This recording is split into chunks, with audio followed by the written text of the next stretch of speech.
लोमड़ी और चालाक कौआ। गर्मियों की एक सुहानी सुबह थी। सूरज की रोशनी पेड़ों की शाखों से छनकर जमीन पर गिर रही थी और पूरे जंगल में एक सुकून भरी खामोशी थी।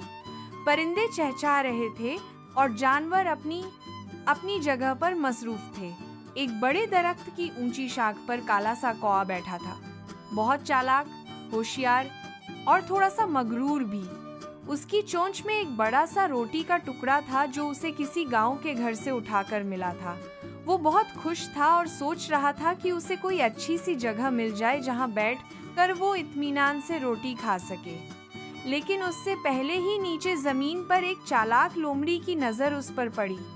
लोमड़ी 2 दिन से भूखी थी और जब उसने कौए की चोंच में रोटी देखी तो उसके मुंह में पानी आ गया।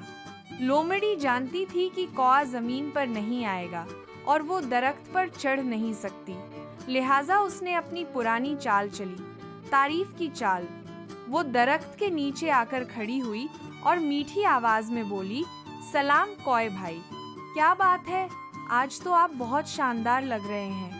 आपकी काली परें बिल्कुल रेशम जैसी चमक रही हैं और आपकी गर्दन का रोब तो किसी बादशाह से कम नहीं। कौआ जो पहले ही खुद को बहुत समझता था, अब और फूल गया। उसने गर्दन और ऊंची कर ली और अपनी परों को फैलाकर दिखाया। लोमड़ी ने आगे कहा, मैंने सुना है कि आपकी आवाज भी बहुत प्यारी है। अगर आप एक गाना गा दें तो मेरा दिन बन जाएगा। आपके गले से निकली आवाज तो जैसे संगीत का जादू होगी। अब कौए की अकड़ और बढ़ गई। वो सोचने लगा, वाह, मैं तो इतना खूबसूरत भी हूँ और मेरी आवाज भी इतनी पसंद की जाती है। ये लोमड़ी तो मेरी सबसे बड़ी फैन निकली।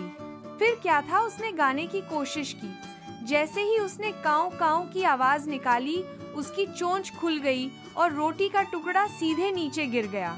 लोमड़ी पहले से तैयार थी।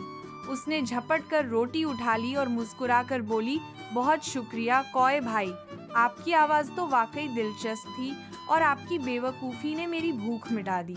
इतना कहकर वो जंगल में चलती बनी। कौआ शर्मिंदगी से चुपचाप वहीं बैठा रह गया। वो बहुत पछताया। कुछ देर बाद वो बड़बड़ाया, काश मैं तारीफों में न आता और होशियारी से काम लेता। मेरी भूख भी मिटती और मेरी बेइज्जती भी न होती।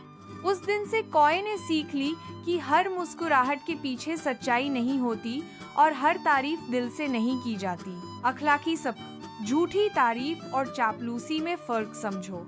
अक्लमंदी इसी में है कि दिल से नहीं, दिमाग से सोचा जाए।